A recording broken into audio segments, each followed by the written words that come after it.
Hi everyone, so today we are going to be reading my favorite fairy tales, retold and illustrated by Tony Ross for Fairy Tale Friday. The fairy tale I chose today is Fairy Gifts.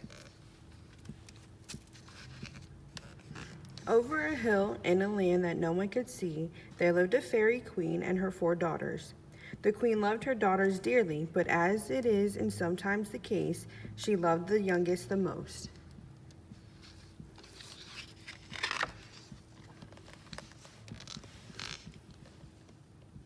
The queen had everything the queen should have: a castle, fine gardens, beauty, wit, and a way with words. Of course, because she was a fairy queen, all of these things were magic. As the girls grew up, they said they wanted to leave home and they would see the world for themselves. Very well, said the queen, but life away from home on the other side of the hill can be tricky. So to help you, I will give you each one of my gifts. So she gave the eldest Iris a gift of beauty. To the next girl, Rose, she gave the gift of wit. And to the third girl, Poppy, she gave the gift of fine words.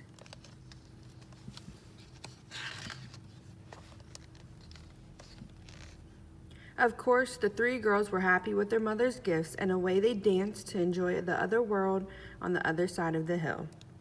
But Mama, said the youngest, whose name was Daisy, what are you going to give me? My darling Daisy, the queen replied, I have nothing left. I have given away my beauty, my wit, my gift of fine words, so I really need you now to look after me. Of course, Daisy was happy to do that for her mother, who had given so much to make her sisters happy. So the years rushed by, and the queen and Daisy lived happily together in the castle and its fine gardens. But when they talked, they often wondered how Iris, Rose, Poppy were enjoying the world on the other side of the hill. One day, the queen could stand it no longer. Darling Daisy, said the fairy queen, you must travel to the other side of the hill, seek out your sisters, and bring news of them back to me. I long to know their adventures and how my gifts have aided them. I fear, though, I have no gifts left for you, and although I love you dearly, you must go back as you are. Go now, hurry and hurry back. Daisy thought she could see a tear in her mother's eye, so she lost no time putting on her best hat and setting off into the world, where everybody else had lived on the other side of the hill.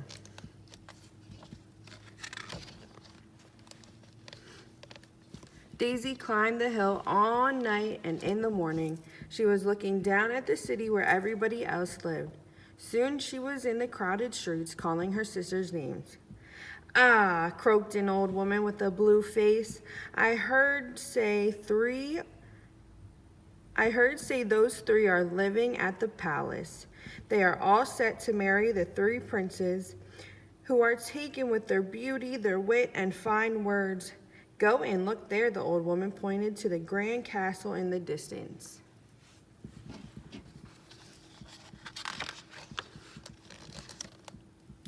But when Daisy reached the palace, the guards would not let her in.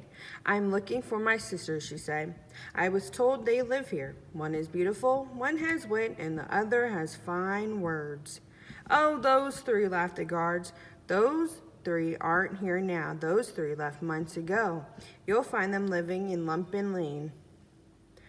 Lumpen Lane was the poorest part of the town, and Daisy found her sisters living in the poorest house imaginable. She was shocked at what she saw. Iris was lying on the couch with a box of cheap chocolates. Oh, Daisy, she wailed, it's so good to see you. Because I was beautiful, I thought nothing else was needed. I thought beauty was everything, so I did nothing and got fat, then fatter. Soon I was ill, and my beauty just vanished. Oh, poor Iris, said Daisy, turning to Rose. Oh, Daisy, wailed Rose, my wit was the end of me. I turned everything into a joke. When my prince asked me to marry him, I said that his happiness was sure, but mine was yet to be found. Of course it was a joke, but he married someone else, and soon everybody tired of my wit. Poor, poor Rose, said Daisy. And what of you, Poppy? Oh, wailed Poppy, all I used around the palace were fine words. I told the king how handsome he was, and everybody knew he looked like a pig. And I told the queen what a fine lady she was, and everybody knew she had married a pig. Soon, nobody believed a word I said, and out I had to go.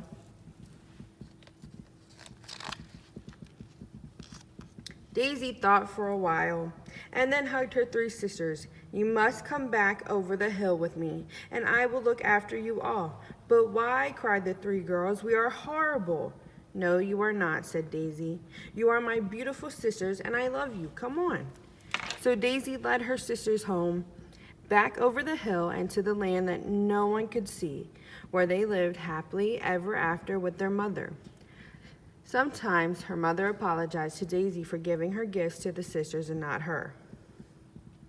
But you gave Daisy the best gift of all, they cried.